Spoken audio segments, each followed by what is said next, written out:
Isso significa que o Corinthians virou favorito para o confronto? Acho que não, sinceramente. Acho que o Flamengo continua sendo favorito pela qualidade técnica dos seus jogadores, muito mais do que por estar jogando muito acima do Corinthians. Eu acho que o Corinthians evoluiu.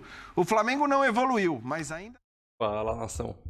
Saudações rubro-negra, nação. Mais um trecho aqui, mais um react aqui que a gente está trazendo para vocês aqui, né? Agora do programa Linha de Passe. Os comentaristas debateram muito sobre o jogo entre Corinthians e Flamengo, né? Pela Copa do Brasil, óbvio, que não tem outra coisa para falar sobre esse final de ano, né? Que não seja simplesmente Flamengo e Corinthians, né? Principalmente Flamengo, né? Tem como, né? Mengão é Mengão. Então é isso aí, vamos embora acompanhar aqui o trecho que eles falaram muito sobre o Flamengo especificamente, né? Sobre a Copa do Brasil e a Libertadores também, né? Se o Flamengo perder a Copa do Brasil, será que o Flamengo vai muito pressionado para tentar conquistar a Libertadores? Eles falaram também sobre a possibilidade, né, de o Flamengo perder 2 Libertadores seguidas. Isso pode acontecer? Óbvio que pode, né? Então, para você ficar por dentro de tudo aqui, né? Vambora acompanhar esse react com a gente, nação. Tamo junto. Outra coisa, não se esqueça de deixar aquele like para ajudar o canal aí. Deixa o like, dá essa moral pra mim aí, deixa o like aí. E se inscrever no canal para você não perder nenhum conteúdo sobre o nosso Mengão. E também eu queria dar os créditos e direitos autorais, né? Ao canal ESPN Brasil do Grupo Disney. Vou deixar o link do canal da ESPN Brasil aqui na descrição desse vídeo aqui. Então é isso, nação. Tamo junto. Vambora com o vídeo aí. Vambora comer o que os comentaristas falaram sobre o nosso Mengão. Tamo junto. Da Libertadores, Flamengo e Corinthians parecem um pouco mais próximos, técnica e taticamente, do que quando se enfrentaram na Libertadores. Boa noite. Boa noite, Paulo Andrade. Eu vou te dar uma resposta nova. Tá. Sim. Não sei. Bom, agora falando sério, boa noite. Eu acho que estão mais próximos do que no momento em que se enfrentaram na Libertadores. Isso significa que o Corinthians virou favorito para o confronto? Acho que não, sinceramente. Acho que o Flamengo continua sendo favorito pela qualidade técnica dos seus jogadores, muito mais do que por estar jogando muito acima do Corinthians. Eu acho que o Corinthians evoluiu. O Flamengo não evoluiu, mas ainda assim, pela qualidade dos jogadores que tem, é favorito. Mas como eu sempre digo nessas discussões sobre favoritismo em mata-mata, Paulo, seja numa final em 2 jogos, seja numa final em 1 jogo, eu acho que o favoritismo ele vale muito pouco, né? É claro que existem favoritismos quando a gente vai brincar de percentual e dá 70% para um time e 30% para o outro.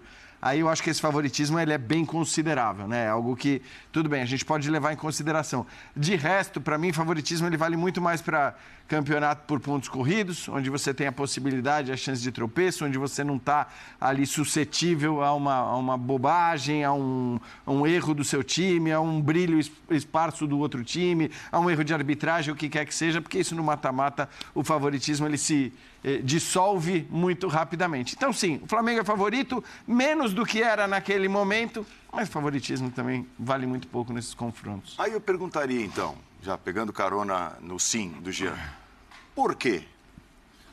Tudo bem, Paulo. Abraço a você, Léo, Jean, Calça. Eu acho que a gente quase sempre flerta com uma questão de procurar defeitos em quem está muito acima, né, para tentar igualar. Só que eu acho que não tem muito a ver com o defeito do Flamengo, tem muito a ver com o que o Corinthians, enfim, começou a fazer. Eu lembro que toda análise, todo pós-jogo, toda vez que a gente trocava alguma ideia aqui sobre o Corinthians, o Birner sempre pontuava. Mas o Vitor ainda não conseguiu trabalhar como quer, o Vitor ainda não conseguiu jogar como quer, o Vitor Pereira... E eu acho que é um pouco por aí, quando ele conseguiu reunir minimamente, não é que não tenha tido condições, é bom frisar também que o Renato Augusto, quando teve com a gente aqui no Bola da Vez, falava, ele também teve que dar um passo atrás, ele também não compreendeu certas coisas no início do trabalho. Quando ele compreendeu, teve peças e algum tempo, ele passou a fazer o Corinthians jogar perto daquilo que ele acredita. E casou com esse tempo. Então não é só um Flamengo que pode ter tido uma queda de rendimento, não é só um Flamengo que deixou de ser brilhante, como foi naquela ascensão quase que meteórica na chegada do Dorival. Acho que tem talvez um pouco dos times começarem a entender que travar o jogo por dentro do Flamengo, bloquear a direita, pode ser um caminho. Então ficou uma sensação de que pode ser fácil travar o Flamengo. E não é. Não é, porque sempre que se apresenta em mata-mata é muito difícil. O Flamengo pode estar oscilando, mas em mata-mata ele se prova bem. uma exceção talvez um primeiro jogo contra o São Paulo, mas ainda assim construiu o resultado. Mas aí você tem que olhar para o Corinthians, não é que o Flamengo caiu, então igualou. E muita gente talvez tente sempre pegar por essa ótica. O Corinthians subiu também, o Corinthians minimamente subiu. E se o Flamengo mais já não é mais... o Flamengo Sim, caiu, né? E se já não é tão mais surpreendente o Flamengo, uma mínima oscilação, uma troca de foco, eu não consigo responder, a gente conversava aqui no sábado se era exatamente uma queda ou se era uma energia que às vezes a gente vai ver em campo numa decisão, no mata-mata. Então acho que isso iguala o confronto. Não sei se é exatamente um porquê, porque a resposta exata não tem. O jogo se abre, tudo muda, mas acho que tem muito de uma ascensão do Corinthians, de um Flamengo que deixa de ser aquela, então, grande surpresa, ainda que seja um grande time, e acho que se iguala muito mais e não passa nem perto do que foi o mata-mata da Libertadores. Tudo bem, Léo? Boa noite. Tudo bem, Paulo? Boa noite, companheiros, boa noite ao fã de esportes. Saudade do Birner, mas feliz que o Pedro está aqui, né? Tá bem na altura. Saudade. Tomara que o Birner esteja com a gente de novo. Vamos lá. Eu penso o seguinte, eu concordo com a análise de que diz mais sobre o Corinthians do que sobre o Flamengo. Porque, vamos analisar assim, de lá para cá, o processo de adaptação de jogadores, Fausto Vera, por exemplo, acho que hoje você o trata como um cara indispensável no time do Corinthians. O Yuri Alberto encontrando entrosamento, forma, entendimento com os companheiros. Então você tem vários pontos ali. Hoje o Corinthians como coletivo, como unidade, ele me parece mais pronto do que no momento daquele mata-mata de Libertadores contra o Flamengo. E é muito difícil entender o quanto o Flamengo baixou o nível ou o quanto o Flamengo simplesmente não encontra no Campeonato Brasileiro as motivações e aquele desejo, aquela pegada para render o seu máximo. A dúvida que eu fico basta estalar o dedo, basta o tamanho do jogo para trazer de volta tudo que o Flamengo é capaz de produzir? Porque o Flamengo, no seu melhor, é capaz de bater qualquer time, no mínimo, na América do Sul, né? No seu melhor dia, é difícil alguém separe o Flamengo. Então, acho que o Flamengo pode voltar a jogar o seu melhor jogo, mas dificilmente vai ser mesmo que o Flamengo confirme o favoritismo, porque ele existe e é inegável, eu não acho que vai ser de uma forma tão fácil e tão... sem deixar dúvidas, como foi, por exemplo, no jogo da Libertadores. Eu acho que essa régua é interessante, Paulo Calçade. Você também pensa assim? O Corinthians evoluiu mais do que o Flamengo caiu, olhando para os confrontos da Libertadores? Paulo, boa noite a todos. O Corinthians e Flamengo jogaram na Libertadores, naquele jogo, né, um jogo decisivo, em meio a 15 vitórias e 4 empates do Flamengo, num período de 19 partidas de invencibilidade. Então, ali era o Flamengo desfrutando do auge, né, do Dorival Júnior, chegada, o ambiente melhorou, ressignificou o Gabigol para o jogo, o Pedro no campo, então, tudo ficou maravilhoso. Então, ali foi difícil enfrentar o Flamengo. Então, quer dizer que agora mudou? Não se pode dizer isso. O que existe aqueles 19 jogos de invencibilidade, de 15 vitórias, 4 empates, já morreram. Porque os últimos 5 tem 2 vitórias, 2 derrotas e um empate, Flamengo. Então, claro que você encontra um outro Flamengo, isso pode levar muita gente, talvez possa ser verdadeiro. Peraí, será que o Flamengo estabilizou, parou, vai cair, vai ficar? Eu acho que essa é a pergunta que todo mundo se faz, principalmente o torcedor rubro-negro, sendo que em outubro tem 3 finais para jogar. O Corinthians evoluiu? Podemos dizer que sim. Melhorou o entendimento de Yuri Alberto, o Fausto Vera agora sabe pelo menos a cidade onde ele está, coitado, nem sabia, né? O cara caiu da Argentina e passou a morar no gramado da Neoquímica Arena, então tudo melhora. O problema do Corinthians é algo que a gente pode também olhar para o Flamengo e fazer a mesma pergunta. O Corinthians precisa, ele demonstra em alguns jogos uma competência, né? Uma atividade, um desejo por jogo, uma competitividade diferente de outras partidas. Tem jogos que você enxerga isso claramente e outros você fala, e aí, Corinthians, de Caxias do Sul, onde está você empatando 2-2 com o Juventude, o último colocado do campeonato, e era o time titular. Cadê o Corinthians? Os caras ali, né? Temperatura ali, a frequência baixa. Aí ele voltou para o primeiro tempo contra o Atlético Paranaense em casa, bem mexido, e você enxergou a atitude que é resultado daquele jogo. Ele bateu no muro em Caxias do Sul, os caras, não dá para ser aquela porcaria que foi lá. Então, que Corinthians vai ser?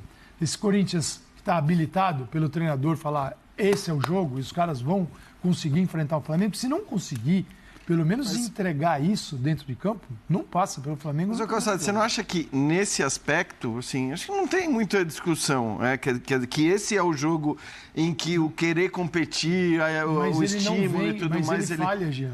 Mas ele falha. Não, é que eu acho que assim, no jogo contra o Juventude, tinha muitos motivos para ele falhar, né? Quais eram os motivos? E do Atlético? Qual era o estímulo? Então, era mais ainda.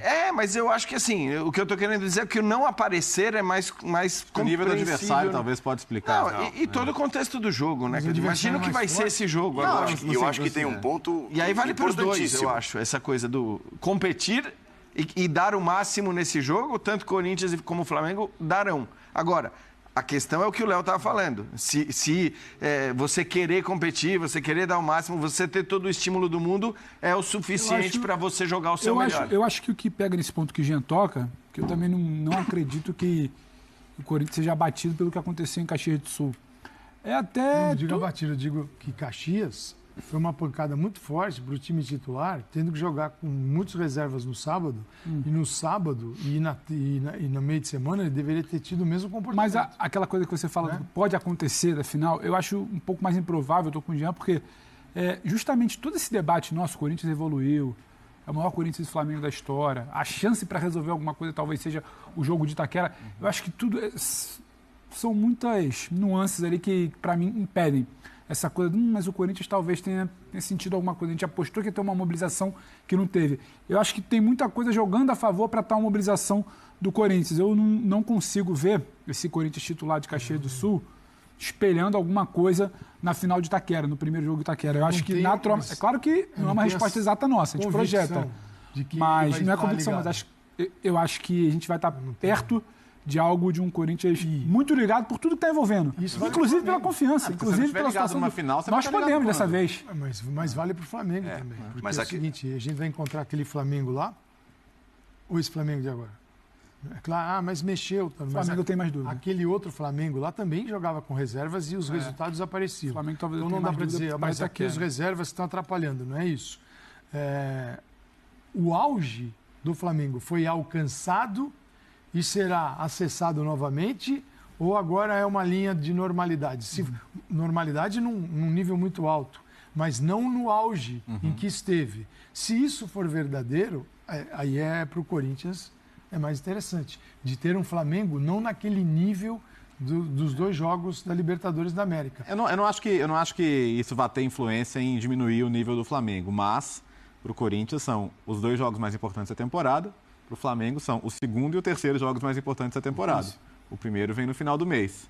Né? Então, como é que isso está lá dentro? Né? Como é que isso está sendo discutido lá dentro? Como é que o Flamengo está tratando esse jogo? Como se o dia 29 não existisse? Ou, tá bom, tem uma coisa... Isso é muito importante, mas tem uma coisa mais importante lá na frente, que é a que a gente não pode perder. Mas eu coloco esses dois jogos do Flamengo no mesmo nível de importância. Não a competição, a Libertadores é mais importante. Mas por quê? Porque um tropeço na Copa do Brasil vai jogar todo esse peso na final. Então é o seguinte, é melhor não jogar esse peso numa final, jogo único, é melhor não fazer isso. Então, eu vejo o Flamengo bem dividido, porque a importância, você não pode levar para a final da Libertadores uma derrota na Copa do Brasil. Imagina o que muda no clima, o que muda o clima de véspera de jogo. E é muito próximo, né? É muito próximo. Então, próximo. Olha, cuidado. Mas eu acho que tem até para voltar na história, nas comparações de Juventude e Atlético Paranaense, que foram os dois últimos adversários do Corinthians, tem algo que é muito forte e que eu não sei se vocês vão conseguir explicar, porque acho que nem o Vitor Pereira consegue explicar. Que é o Corinthians dentro de casa e o Corinthians fora de casa. A última vitória do Corinthians fora de casa foi em julho contra o Galo. E foi a única vitória do Corinthians fora de casa nos últimos 15 jogos, do começo de junho para cá. Assim, é muita diferença do Corinthians em casa, mesmo assim, contra qualquer adversário. E foi um jogo que ele acordou nos últimos 15, 20 minutos. Exato, estava perdendo contra o Galo, né? Sim. Tava perdendo. O jogo que ele colocou o Giovani, É. que sofre o pênalti, né? Sim. Sofre. O Giovani entrou mais. Exatamente. Ele foi ali, quase uma escala.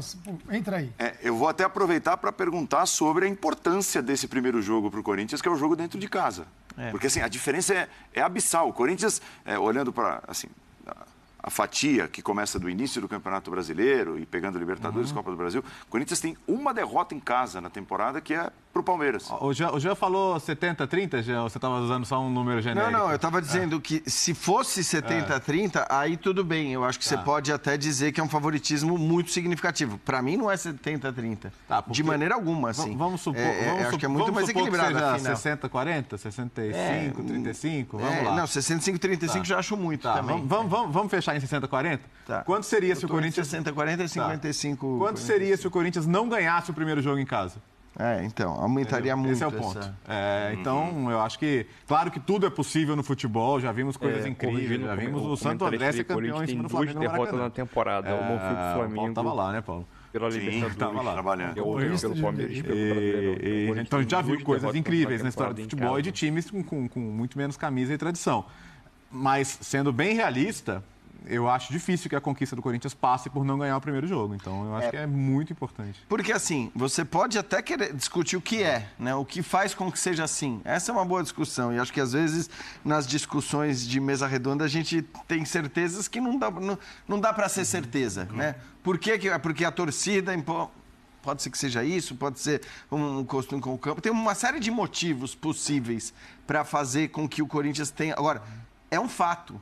Porque quando você tem, beleza, o desempenho em casa é de 68,3% dos pontos aproveitados, o desempenho fora de casa é de 64,5%. Tudo bem. Tipo, você não vai usar esse dado para dizer que o time é melhor em casa. Mas quando é nesse grau, nessa diferença, aí acho que entra muito o que o Léo falou. Quer dizer, a gente pode discutir quais são as razões. É a torcida, não é a torcida? Podemos discutir. Mas é um fato que, por conta dessa diferença enorme, e ainda mais considerando que o segundo jogo não é que é um jogo que vai acontecer num campo neutro, com uma torcida pequena, não. É no Maracanã com a torcida do Flamengo. Então, considerando a diferença de contexto desses dois jogos e o histórico do Corinthians na temporada, de fato é normal a gente imaginar que a possibilidade de título do Corinthians passa muito por um bom resultado. A única derrota no Brasileiro em casa foi para um time melhor do que ele, que é o Palmeiras. É isso. Flamengo, e o Flamengo? O Flamengo está com as reservas. O Corinthians ganhou do Flamengo, depois o Flamengo fez essa sequência de 19 jogos de invencibilidade. Então o Flamengo, time titular, um Flamengo mais parecido ao da Libertadores, e a Libertadores foi marcante, porque assim, a bola, às vezes queimou um pouquinho em alguns momentos, deixou de sair da área, ficou lá dentro, viva, aí o Arrascaeta num lance genial que ele faz, tem vários, bola no gol.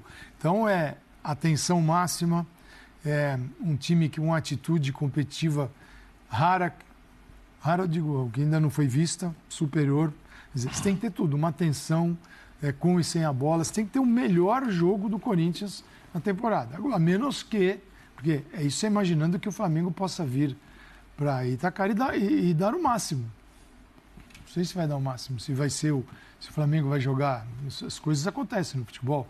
A lógica fria, você reconhece que um time é melhor do que o outro. Isso é lógico. E em 2 jogos, com o jogo da volta na casa do melhor time, essa é uma vantagem competitiva importante. Agora, certeza? Não existe certeza. O que existe o que não dá é para o Dorival falar que o favorito é o Corinthians. Você não dá para ir para uma coletiva e falar assim, o favorito é o Corinthians. Ele não, o cara tem, não dá. Então é isso aí, nação. Separei mais um trecho aí para a gente poder reagir, né? A gente conseguiu reagir. Teve alguns pontos importantes nesse react aí que a gente acabou de reagir agora, né? Sobre o Flamengo. Falando que essa distância técnica entre Corinthians e Flamengo após a Libertadores, será que diminuiu mesmo? Será que a distância entre Corinthians, nível técnico, Corinthians e Flamengo diminuiu? Eu vou dar minha opinião aqui e eu gostaria de saber a sua opinião. Depois tu comenta aqui nos comentários. A minha opinião em relação a isso é que a vantagem chegou a diminuir. Óbvio que o Flamengo não está naquele auge. Concordo com o Calçade. O Flamengo bateu seu auge. O ano de futebol apresentado caiu, mas não caiu tanto. E o Corinthians está em evolução, entendeu? tem evolução, ainda mais quando o Renato Augusto joga, né? Na minha visão, o Corinthians ele é muito dependente do Renato Augusto para o time ser criativo dentro de campo, né? Diferentemente do Flamengo, o Flamengo precisa muito do Arrascaeta, né? Só que o Flamengo tem outros jogadores para fazer essa função, vamos dizer assim. Não, óbvio que não tem substituto do Arrascaeta no Flamengo, mas o Flamengo tem outros jogadores que pode utilizar naquela função ali para poder criar, né? Como o Everton Ribeiro, até o Gabigol mesmo saindo da área, rondando ali o setor do meio de campo para poder criar, entendeu? Tem só 2 jogadores aqui, né? No Corinthians a gente só tem um, que a gente sabe, né? Que é o principal, o Renato Augusto. Se não for ele, quem será? Cantígio? Fausto Vera, que vai criar? Então é meio difícil, né? Então, em questão de nível técnico, diminuiu um pouco, mas não tanto, né? Se o Renato Augusto não tiver em uma noite inspirada, fica muito difícil para o Corinthians, né? E outro ponto também, né? Que eles comentaram aí, falando sobre o outro ponto também, né? É que o Corinthians ele perdeu apenas 2 jogos em casa, né? Um contra o Palmeiras, 1-0, e perdeu para o Flamengo também pela Libertadores 2-0, né? O comentarista, o jornalista, acho que é o Williams, acho que é o Williams, se não me engano o nome dele. Ele não chegou a mencionar a derrota do Corinthians para o Flamengo pela Libertadores, mas tudo bem, né? Acabou esquecendo, faz parte. E é aquilo, o Corinthians, ele é o melhor mandante, tanto na Copa do Brasil e no Brasileirão, né? O Corinthians é o melhor mandante. Só que o Flamengo, ele é o Flamengo é um time que ele jogando em casa ou jogando fora, ele joga do mesmo jeito. Então, o Flamengo não quer saber se o time é o melhor mandante, vai lá e ganha. Entendeu? O time do Flamengo é assim, ultimamente. E aquilo, o Flamengo tem que chegar na Arena Itaquera, jogar seu futebol. Já apresentou alguns meses atrás, né, que era um futebol de excelência. Óbvio que caiu um pouquinho, mas tem tudo para chegar no jogo e a motivação de uma final. E uma final, né, que é o jogo de ida, a torcida contra, já pensando no jogo da volta, tentar construir um excelente resultado no jogo da ida, pensando já no jogo da volta, e quando chegar no jogo da volta já pensar na outra final da Libertadores, entendeu? E é isso. Só que tem um porém, sempre tem um porém, né? Falando disso, em relação a caso o Flamengo saia com a derrota. Sempre tem um porém na história, né? Caso o Flamengo saia com a derrota no primeiro jogo, isso irá aumentar muito a pressão em cima do time do Flamengo, né? Não só aumentar a pressão, como possivelmente mudar o ambiente do clube, entendeu? Com aquela pressão ambiente, ninguém mais rindo, entendeu? Mais rindo, todo mundo sério, entendeu? E é aquilo. Perder o primeiro jogo é uma coisa que não se passa na cabeça de nenhum torcedor até o momento, né? Nem da diretoria. Vamos dizer assim, ou pelo menos um empate lá. Então é aquilo, o Flamengo tem que pensar muito bem, porque você separar as 2 competições que o Flamengo chegou à final, tanto a Libertadores como a Copa do Brasil, é meio difícil, porque a diferença de uma para outra é uma semana só. Então, não dá. Simplesmente não dá, né? 10 dias mais ou menos, uma semana e meia praticamente, né? 10 dias. Uma é dia 19, outro dia 29. Então, 10 dias praticamente, uma semana e meia. Então, aquilo. O Flamengo tem que pensar muito para chegar no primeiro jogo ou empatar ou ganhar, né? Sem evitar a derrota. Porque se perder e vai para o segundo jogo com uma derrota, vai ter pressão da torcida, vai ter pressão do psicológico, o próprio psicológico do jogador, que vai estar afetado, vai passar os minutos e não ganhar. Então é aquilo. Óbvio que só tem 2 possibilidades, né? Na final, ou tu ganha ou tu perde. Não existe empate. Entendeu? Então o Flamengo tem que entrar com a mentalidade boa, jogar o futebol que ele já apresentou já, né? No seu auge, alguns meses atrás. E, óbvio, né? Que vai depender muito se o time vai estar inspirado no dia ou não, mas é aquilo. O Flamengo tem tudo para voltar a apresentar um excelente futebol, como já apresentou alguns meses atrás, e conquistar pelo menos uma vitória, né? Pode ser um placar magro de 1-0? Pode. Mas a torcida, tenho certeza que a torcida, nem o técnico do Dorival Júnior, é isso. Então, o Flamengo tem que jogar lá, entrar, jogar seu futebol, sabe jogar, os jogadores sabem jogar, entendeu? Todo mundo já se conhece, é um time muito, muito bem entrosado há bastante tempo. E é isso aí. Não tem mais o que falar aqui não sobre o Flamengo. Então é isso aí, nação. Tamo junto aí. Uma ótima bom dia, boa tarde, boa noite para você aí. E se inscreve no canal, deixa aquele like para ajudar o canal aí. E se inscreve no canal aí para você não perder nenhum conteúdo nosso aí. Tamo junto, nação. É nóis aí. Depois que você se inscrever, é só você sair para comemorar igual o cavalinho do Flamengo aqui em cima. Tamo junto. Alienação. Deixa o seu palpite aí nos comentários para a gente ficar sabendo. Meu palpite é 3-1 Flamengo. E deixa o seu palpite aí. Tamo junto.